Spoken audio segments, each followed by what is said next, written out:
Finalmente, nós temos um dia ameno no Rio de Janeiro. Pode ser que eu consiga terminar esse vídeo sem derreter completamente. Vamos descobrir. O que eu espero? Porque hoje nós vamos falar de um assunto, mínimo interessante. Bruxas, digamos assim.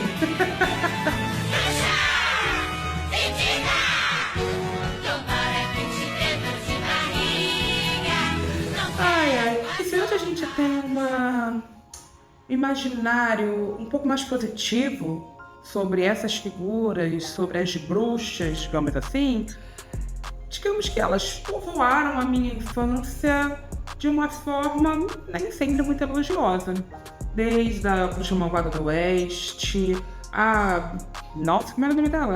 Acho que não tem nome, né? A Rainha Má, a madrasta da Branca de Neve. Nós temos Malévola, nós temos Bruxa Baratuxa, nós temos a Bruxa do 71. Pensa uma bruxa que povoou a sua infância.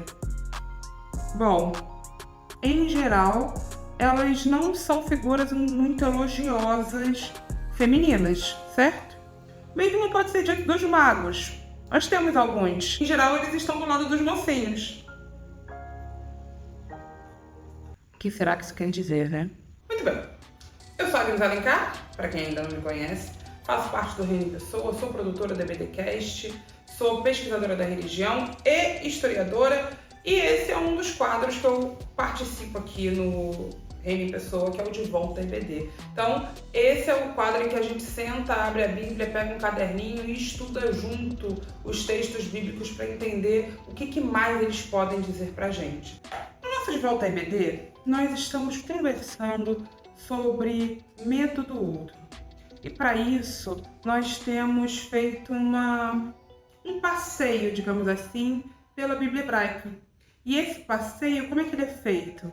A gente está partindo do que a gente está chamando aqui de uma historiografia, uma teologia deuteronomista, e pensando a partir dessa literatura, quando é que Israel foi se tornando aquilo que nós aprendemos a ler como sendo a única história possível de um povo. No último encontro, a gente conversou um pouquinho sobre Salomão. Eu estava conversando com vocês sobre como existe uma construção narrativa dentro dessa lógica deuteronomista que vai mostrando pra gente como foi que as coisas degringolaram. Eu gosto dessa palavra, né? Então eu uso muito. Como que as coisas degringolaram, como é que a monarquia foi perdendo força, como é que um rei tão potente como Davi vai vendo a sua dinastia sendo esfacelada, esfarelada. E no último encontro, quando eu falei de Salomão, eu mencionei para vocês qual é o tom da historiografia deuteronomista para dar conta dos erros de Salomão. E eu comentei, a partir do texto bíblico, que a historiografia deuteronomista conta para nós que Salomão amou muitas esposas e que essas esposas afastaram o coração de Salomão dos caminhos do Senhor. Então, sobre os ombros dessas mulheres está a responsabilidade de tudo que deu errado na história de Israel a partir desse momento. E Salomão é o último rei dessa dita monarquia unida dentro dessa narrativa, e a partir disso as coisas vão só ladeira abaixo. Eu adoraria poder assoviar, gente, eu não sei assoviar, então vocês imaginam que eu tô assoviando. Ladeira abaixo. Só descida. Nós vamos começar agora a conversar sobre como esse medo do outro se traduz em uma maneira de ler as mulheres especificamente. E para isso, esse vai ser um encontro de introdução. Nós vamos falar de 3 personagens femininas nos nossos próximos encontros, próximos vídeos, né? Eu falo encontro como se vocês estivessem aqui, né? Minha sensação é essa, de que vocês estão aqui. Então, se você ainda não se inscreveu nesse canal, já se inscreve, deixa o seu like, deixa um comentário, porque a minha sensação é de que a gente está o quê? Sempre caminhando junto. Mas muito bem, deixa eu voltar. Nós vamos falar sobre 3 mulheres daqui pra frente, uma delas é Jezabel, já anunciei no último vídeo. Mas eu pensei que pra gente começar essa conversa, a gente precisava de uma introdução. Foi por isso que eu resolvi gravar esse vídeo, que o título que eu escolhi é justamente bruxas, feiticeiras, deusas, as inimigas de Javé. Esse vídeo ele está sendo construído com base em um dossiê publicado pela Revista de Interpretação Bíblica Latino-Americana. Tá? O último dossiê, que é o número 92, se eu não me engano, eles publicaram sobre deusas, bruxas, profetisas. Tá? Esse é o nome do dossiê. Eu acho que ele está disponível pelo menos uma parte em português, uma parte em espanhol, porque essa é uma revista bilíngue. Ainda não está no site da Ribla brasileira, mas você consegue encontrar no site em espanhol. A gente deixa o link aqui embaixo. Então, se você quiser ler todos os artigos, você pode ler todos os artigos. Nesse vídeo, eu vou me focar um pouco mais num artigo específico que foi escrito pelo Luigi Schiavo. Nesse capítulo, na verdade, nesse artigo dele, ele analisa um texto de Êxodo 22, que nós vamos chegar já já, e parte da figura das feiticeiras, das bruxas, para pensar diversidade e a maneira como o povo de Israel está aprendendo a lidar com o outro dentro dessa tradição. Esse texto, ele nos introduz a esse tema com a seguinte fala, o seguinte trecho que eu vou ler para vocês, está logo no iniciozinho desse texto. A mulher bruxa, na religião bíblica, representa uma alternativa à religião oficial dos homens sacerdotes, intolerantes ao protagonismo das mulheres num campo que não lhes diz respeito. É também uma lacuna no conflito entre a religião ancestral da deusa-mãe e a religião patriarcal dos homens que se referem a Yahvé como seu Deus. Já comentei aqui para vocês ao longo de toda essa série que existe um processo de construção do culto monoteísta dentro da religião judaica, dentro dessa Bíblia hebraica, que nós aprendemos a ler como se sempre tivesse sido assim. Sempre foi assim. O povo sempre foi um pouco idólatra, sempre se deixou levar, mas Deus está o tempo inteiro chamando esse povo de volta para a adoração a um único Deus. E isso é uma construção desse momento, da historiografia deuteronomista. Essa coisa de que Javé está em oposição a todos os outros deuses é uma coisa Príncipe do Egito, que dá uma boa música. Os nossos deuses podem mais. Nossos deuses podem mais. Oh, que beleza! Bom, a despeito da música ser ótima, porque essa música é ótima, uma das minhas músicas favoritas desse filme. Na verdade, eu adoro esse filme, ainda que ele não tenha muita ancoragem, nem no texto bíblico, nem na realidade, tá tudo bem. É um desenho animado, um dos mais bonitos, na minha humilde opinião. E certamente um dos melhores da DreamWorks, mas apesar de gerar uma boa música, essa música não está ancorada na realidade. Porque, diferentemente do que o que a gente imagina, Israel não está isolado do mundo, tendo uma bolha, uma bolha assim, aí está isolado do mundo, vivendo a sua realidade. Ninguém nunca está isolado do mundo. A gente está sempre vivendo a realidade a partir de tudo que está sendo vivido à nossa volta.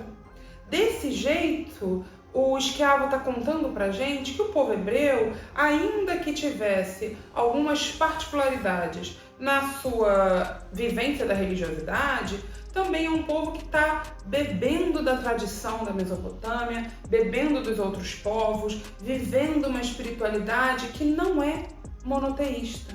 Eu já falei para vocês, já citei o livro Aonde Estão as Deusas. Então, quando ele fala aqui pra gente que existe um conflito nesse momento entre uma religião, uma espiritualidade patriarcal centralizada no templo, cujo representante singular e único é Javé, e uma religiosidade popular que louva a deusa dos céus, que é a deusa Asherá, é essa questão que está permeando a historiografia deuteronomista e que, por vezes, a gente não consegue compreender porque não aprendeu a ver isso, porque essa narrativa foi completamente silenciada. Muito bem. Dito isso, é importante que a gente entenda que durante a elaboração dessa coleção de livros, porque a historiografia deuteronomista ela está presente em diversos livros, não só aqueles que foram escritos durante esse período por essa escola, mas também as revisões que são feitas de livros anteriores, né, de textos anteriores por essa escola, e que nesse processo vai construindo uma demonização da feitiçaria. Então, existe toda uma construção dessas figuras maliciosas, em geral mulheres, que são perniciosas, perigosas, são vilãs, são vis, elas querem o mal do povo, elas mentem para o povo, elas são mentirosas, elas são mulheres estrangeiras, elas têm esses deuses que a gente não compreende, adereços que a gente não compreende.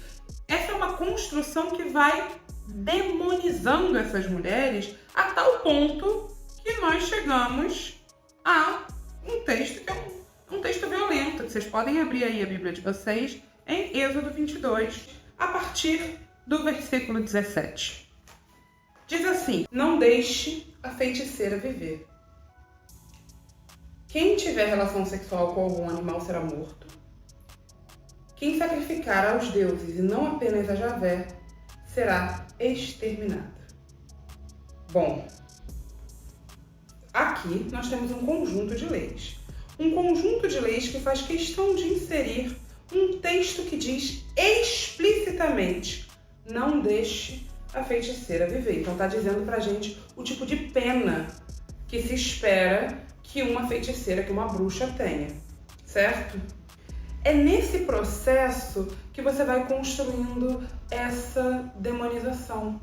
Um povo que durante séculos viveu em relativa harmonia com os outros povos, com outros deuses, assiste nesse momento um projeto de longa duração de construção de uma outra identidade nacional. Uma identidade nacional que está pautada nessa separação do povo. E essa separação do povo, ela não é uma coisa assim etérea, não, nós somos separados. Não, ela está pautada na vontade de Deus. E esse é a pegadinha perigosa da historiografia deuteronomista. Porque o povo de Israel não é separado porque eles são diferentes, eles não são esquisitos. Eles são separados porque eles são santos como Javé é santo. Então, a lógica que separa o povo de Israel de todos os outros povos é uma lógica divina.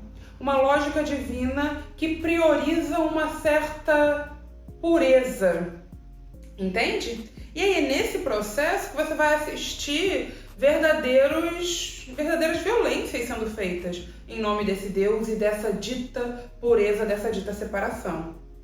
Nesse processo de demonização e de rechaçar mesmo esse tipo de busca espiritual diferente do culto monoteísta centralizado no templo feito a Javé, existe os movimentos que essa coleção deuteronomista faz e que a gente já mencionou aqui, mas que eu vou citar novamente.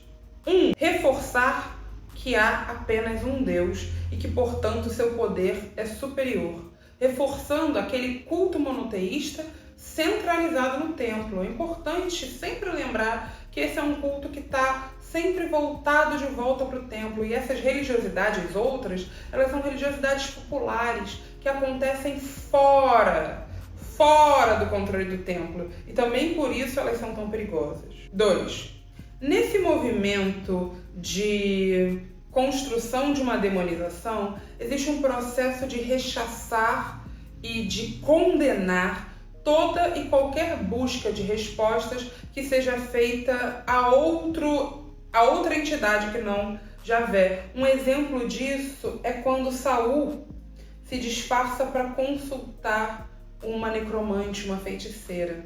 E a ironia do texto é que, ao se disfarçar para consultar essa feiticeira, o que a feiticeira prevê, o que ele vê nos olhos da feiticeira, é a sua própria destruição. E, por fim, criminalizar e penalizar todas as vivências religiosas que mantenham acesas essas chamas de religiosidades populares, essas chamas de religiosidades mescladas. tá? Porque o que a historiografia deuteronomista está tentando fazer aqui é construir essa identidade pura de Israel, separada dos outros povos. E essas religiosidades populares, de alguma maneira, continuam trazendo essas tradições desse convívio, que sempre foi harmonioso, sempre foi pacífico, mas que é construído aqui nesse momento como algo nocivo. Nesse sentido, esse processo de construção de uma identidade unificada de Israel tem um preço. E o preço é essas leis, certo? E qual é a pena para a feitiçaria? Morte. É isso que está dizendo Êxodo. E aí nós vamos num outro texto, nós vamos visitar um outro texto da coleção deuteronomista que está lá no livro de Ezequiel. O profeta Ezequiel também faz parte da coleção deuteronomista, tá? Eu não sei se vocês lembram, mas a coleção deuteronomista pega desde Deuteronômio até profetas menores. Quando a gente vai em Ezequiel 13, a partir do versículo, de novo, 17, o texto diz assim: Filho do homem, volte o rosto para as filhas do seu povo, que profetizaram conforme seus próprios interesses. Profetize contra elas, dizendo: Assim diz o Senhor Javé. Ai daquelas que costuram nos punhos fitas mágicas e preparam véus para a cabeça de pessoas de todo tamanho para seduzir os outros. Vocês pretendem seduzir as pessoas do meu povo e garantir sua própria subsistência? Vocês me profanam diante do meu povo por um punhado de cevada ou por um pedaço de pão, destinando à morte quem não deveria morrer, destinando à vida quem não deveria viver. Desse modo, vocês enganam o meu povo, que dá ouvidos à mentira. Por isso, assim diz o Senhor Javé: Eu sou contra as fitas com que vocês caçam pessoas como pássaros. Eu vou arrancá-las de seus braços e soltar as pessoas que vocês aprisionam como se fossem pássaros. Arrancarei também os véus que vocês preparam e livrarei o meu povo da mão de vocês. Ele não ficará mais na mão de vocês como se fosse caça. Então vocês saberão que eu sou Javé. Vocês, com suas mentiras, perturbam o coração do justo, quando eu não queria perturbá-lo.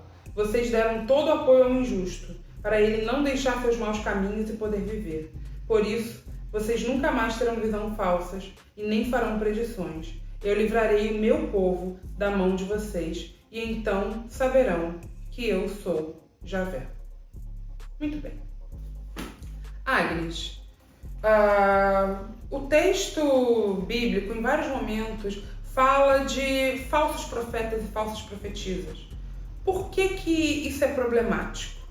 Bom, na lógica deuteronomista, essas feiticeiras ditas aqui, elas são inimigas de Javé porque elas não performam a religiosidade da maneira como se espera.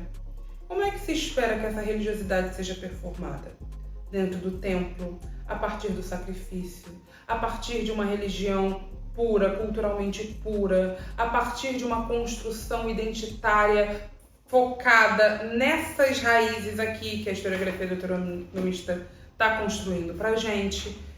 Essas mulheres, porque aqui está falando de mulheres especificamente, elas estão experimentando e vivendo um outro tipo de religiosidade. Você vê que o povo vai a elas, o povo vai procurar por elas. Por quê? O povo vai procurar por elas porque, de alguma maneira, aquilo faz parte de toda a tradição daquele povo. E o que o templo não consegue suportar? O que a lógica dos sacerdotes não consegue aceitar? Dividir atenção, porque dividir atenção é dividir poder. Vamos voltar naquele trechinho que eu falei logo no início do texto do esquiavo? A mulher bruxa, na religião bíblica, representa uma alternativa à religião oficial dos homens sacerdotes, intolerantes ao protagonismo das mulheres num campo que não lhes diz respeito. E também uma lacuna no conflito entre a religião ancestral da deusa mãe e a religião patriarcal dos homens, que se referem a Yahvé como seu Deus.